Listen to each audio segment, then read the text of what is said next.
എല്ലാവർക്കും നമസ്കാരം. വർഷത്തിൽ ഒരിക്കൽ വരുന്ന ഒരു ലിസ്റ്റ്. നീറ്റ്, കീം, ലക്ഷക്കണക്കിന് വിദ്യാർത്ഥികൾ. അതിൽ ഒരു വിഭാഗം കാത്തിരിക്കുന്നത് ഒരു സർട്ടിഫിക്കറ്റിന് വേണ്ടി. Non creamy layer certificate.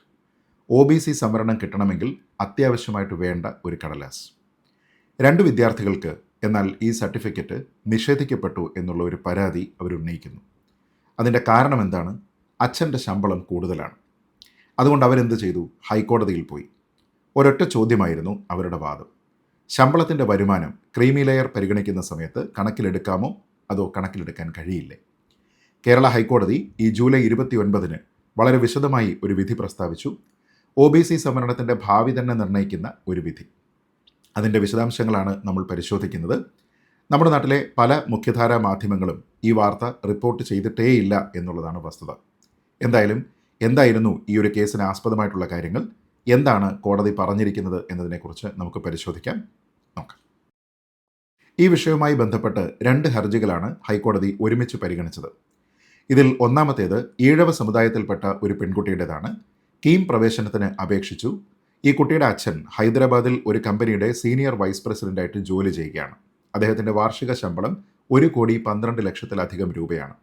ഒപ്പം ഇവർക്ക് തൃപ്പൂണിത്തുറയിലും ഹൈദരാബാദിലും ഫ്ലാറ്റുകളുണ്ട്. 2 കാറുകളുണ്ട്. അതിലൊന്ന് ഔഡിയാണ്, മറ്റൊന്ന് ഹോണ്ട സിറ്റി. രണ്ടാമത്തെ കേസ് നീറ്റ് UG പ്രവേശനത്തിന് അപേക്ഷിച്ച ഒരു വിദ്യാർത്ഥിയുടേതാണ്. ആ കുട്ടിയുടെ അച്ഛൻ UK-യിലെ ബാർക്ലേസ് ബാങ്കിൽ ലീഡ് സൊല്യൂഷൻ ആർക്കിടെക്റ്റായിട്ട് ജോലി ചെയ്യുന്നു. അദ്ദേഹത്തിൻ്റെ ശമ്പളം 26,000 പൗണ്ടാണ്, അതായത് ഏകദേശം 33 ലക്ഷം രൂപ. ഈ 2 പേരുടെയും വാദം ഒന്ന് തന്നെയാണ്. ശമ്പള വരുമാനം ഒഴിവാക്കി വേണം ക്രീമി ലെയർ പരിഗണിക്കാൻ. ആ സമയത്ത് ഞങ്ങൾ ക്രീമി ലെയർ ആവില്ല, നോൺ ക്രീമി ലെയർ ആകും. സർക്കാർ ഈ വാദം നിഷേധിച്ചു. കാരണം വ്യക്തമാണ്. നിലവിലെ പരിധിയായിട്ടുള്ള 8 ലക്ഷം രൂപയേക്കാൾ എത്രയോ മടങ്ങാണ് ഈ കുടുംബങ്ങളുടെ വാർഷിക വരുമാനം. ഇവിടെ ഒരു അടിസ്ഥാനപരമായിട്ടുള്ള ആശയം നമ്മൾ മനസ്സിലാക്കണം. സംവരണം എന്നത് ലക്ഷ്യമിടുന്നത് സാമൂഹികമായും വിദ്യാഭ്യാസപരമായും പിന്നാക്കം നിൽക്കുന്ന ആൾക്കാരെയാണ്. പക്ഷേ ഏതൊരു പിന്നാക്ക സമുദായത്തിലും സാമ്പത്തികമായി മുന്നിലെത്തിയ ഒരു വിഭാഗമുണ്ടാകും. അവരെയാണ് ക്രീമി ലെയർ എന്ന് വിളിക്കുന്നത്. 1992 ഇന്ദിരാ സാഹ്നി കേസിൽ സുപ്രീം കോടതിയുടെ 9 അംഗ ബെഞ്ചാണ് ഈ ഒരു കാര്യം വ്യക്തമാക്കിയത്. ക്രീമി ലെയറിനെ ഒഴിവാക്കിയില്ല എങ്കിൽ അത് ഭരണഘടനയുടെ 14, 16, 1 അനുച്ഛേദങ്ങളുടെ ലംഘനമാകുമെന്ന്. കാരണം സാമ്പത്തികമായി മുന്നിലുള്ള ആൾക്കാരെ പിന്നാക്കക്കാരായി കണക്കാക്കുന്നത് തന്നെ തുല്യത എന്നുള്ള പ്രിൻസിപ്പിളിനെതിരാണ്. കേരളം ഈ നിർദ്ദേശം ആദ്യം അവഗണിച്ചതാണ്. കോടതിയലക്ഷ്യ നടപടി നേരിടേണ്ടി വന്നു.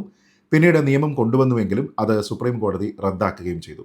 അങ്ങനെ 2000-ലെ 2ാം ഇന്ദിരാ സാഹ്നി വിധിയിൽ അന്ന് കോടതി പറഞ്ഞ വാക്കുകൾ കടുത്തതായിരുന്നു. കേരള നിയമസഭ പാസാക്കിയ നിയമം നിയമവാഴ്ചയോടുള്ള വെല്ലുവിളിയാണ് എന്ന്. ഇനിയാണ് ഈ കേസിൻ്റെ കാതൽ. 2015 ജനുവരി മാസം 1-ാം തീയതി കേരള സർക്കാർ ഒരു ഉത്തരവ് പുറപ്പെടുവിച്ചു. പ്രൊഫഷണൽ കോഴ്സ് പ്രവേശനത്തിന് ക്രീമി ലെയർ ഒഴിവാക്കാനുള്ള മാനദണ്ഡങ്ങൾ എന്തൊക്കെയാണ്? അതിൽ ഒരു വരുമാന പരിധി വെച്ചു. അന്ന് അത് 6 ലക്ഷം രൂപയായിരുന്നു. എന്നാൽ ഇപ്പോൾ അത് 8 ലക്ഷം രൂപയാണ്. ഒപ്പം ഒരു എക്സ്പ്ലനേഷനും. ശമ്പളവും കാർഷിക വരുമാനവും ഒന്നിച്ച് കൂട്ടിച്ചേർക്കാനായിട്ട് പാടില്ല എന്നാണ്. ക്ലബ് ചെയ്യാനായിട്ട് പാടില്ല. അതുകൊണ്ട് തന്നെ ഇവിടെ ഈ കേസിലെ 2 ഹർജിക്കാരുടെയും വാദം ഈ ഒരു വരി വെച്ച് നോക്കിക്കഴിഞ്ഞാൽ ശമ്പളം പൂർണ്ണമായും ഈ കണക്കിൽ നിന്ന് ഒഴിവാക്കണമെന്നാണ്.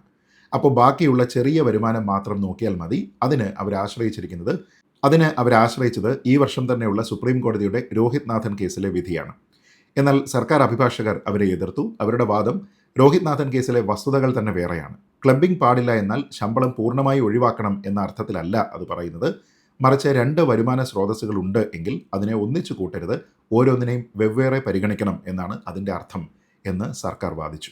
എന്തായാലും ഈ കേസ് കേരള ഹൈക്കോടതിയിൽ പരിഗണിച്ചത് ജസ്റ്റിസ് ബെച്ചു കുര്യൻ തോമസ് ആണ്. അദ്ദേഹം ഈ ഹർജിക്കാരുടെ വാദം പൂർണ്ണമായിട്ടും തള്ളി. അദ്ദേഹത്തിൻ്റെ യുക്തി ഇതിൽ പല ഘട്ടങ്ങളായിട്ട് തന്നെ നമ്മൾ നോക്കേണ്ടതാണ്. അതിൽ ഒന്നാമത്തേത് 2015-ലെ ഉത്തരവിൽ ഇൻകം അല്ലെങ്കിൽ വെൽത്ത് ടെസ്റ്റിന് 2 ഭാഗങ്ങളുണ്ട്.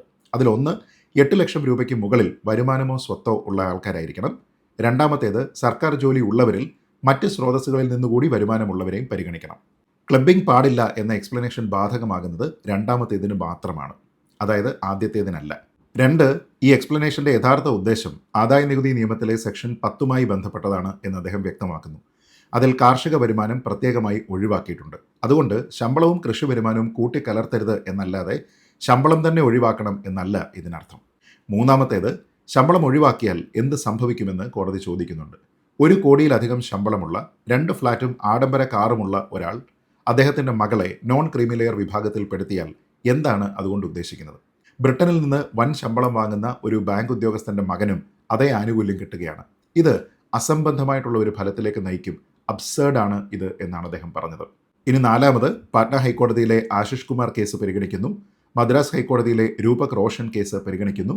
കേരള ഹൈക്കോടതിയുടെ തന്നെ ഡിവിഷൻ ബെഞ്ചിന്റെയും മൈക്കൽ ആന്റണി കേസിന്റെയും മുൻവിധികൾ ഇതേ നിലപാടാണ് സ്വീകരിച്ചത് എന്നതിനെക്കുറിച്ച് അദ്ദേഹം പറയുന്നുണ്ട്. അതുകൊണ്ട് ക്ലബ്ബിംഗ് നിരോധനം എന്നാൽ പൂർണ്ണമായിട്ടും സാലറീഡ് ഇൻകത്തിനെ ഒഴിവാക്കുക എന്നല്ല എന്ന് അദ്ദേഹം രേഖാമൂലം അവിടെ സമർത്ഥിക്കുന്നുണ്ട്. ഇവിടെ ഹർജിക്കാർ ആശ്രയിച്ച രോഹിത് നാഥൻ വിധി കോടതി വിശദമായി പരിശോധിക്കുന്നുണ്ട്.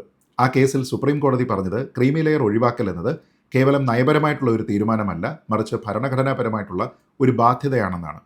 യഥാർത്ഥത്തിൽ പിന്നാക്കം നിൽക്കുന്നവർക്ക് മാത്രമേ ആനുകൂല്യം കിട്ടാവൂ എന്ന് ഉറപ്പുവരുത്തുന്നതിന് വേണ്ടിയിട്ടാണ് ഇത് കൊണ്ടുവന്നിരിക്കുന്നത് തന്നെ.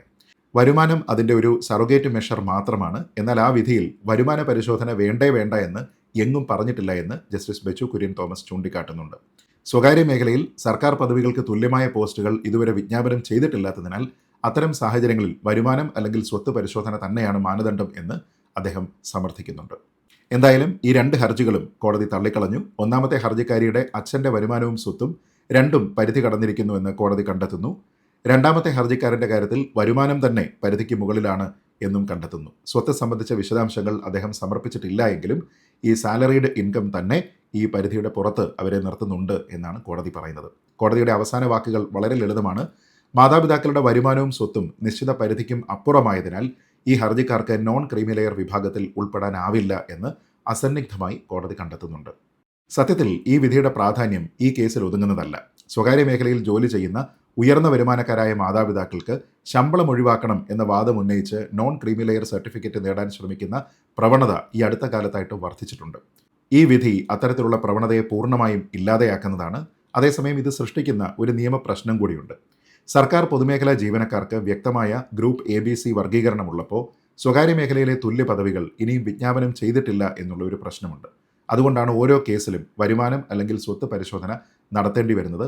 അതിന് ഒരു ഏകീകൃത മാനദണ്ഡം ഉണ്ടാവുക എന്നുള്ളത് പ്രധാനമാണ്. അതല്ല എങ്കിൽ ഇത്തരത്തിലുള്ള കേസുകൾ വീണ്ടും വരാനുള്ള സാധ്യതയുണ്ട്. ഇൻഡിവിജ്വലായിട്ടുള്ള ഇൻസ്പെക്ഷൻ ഓരോ കേസിലും നടത്താനുള്ള സാധ്യതയുണ്ട്.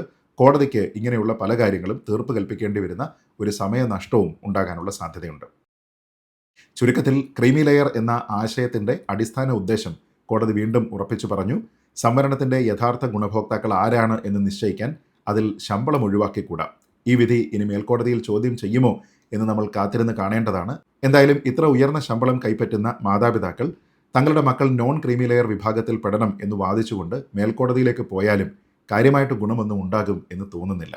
കാരണം ഇവിടെ ലോജിക്കാണ്, സെൻസാണ് പ്രിവെയിൽ ചെയ്യപ്പെടേണ്ടത്. എന്തായാലും വളരെ സുപ്രധാനമായിട്ടുള്ള ഈ ഒരു വിഷയത്തിൽ സംവരണത്തിൻ്റെ ആനുകൂല്യം സത്യത്തിൽ ആർക്കാണോ കിട്ടേണ്ടത് അവർക്ക് മാത്രമേ കിട്ടുന്നുള്ളൂ എന്ന് ഉറപ്പിക്കുന്നതിന് വേണ്ടി ജസ്റ്റിസ് ബെച്ചു കുര്യൻ തോമസിൻ്റെ ഈ ഒരു ഇടപെടൽ കാരണമായിട്ടുണ്ട് എന്ന് കരുതാം. അത് ഭാവിയിലും അങ്ങനെ തന്നെ ആകട്ടെ എന്ന് പ്രതീക്ഷിച്ചുകൊണ്ട് ഈ വീഡിയോ അവസാനിപ്പിക്കുന്നു. ജയ് ഹിന്ദ്.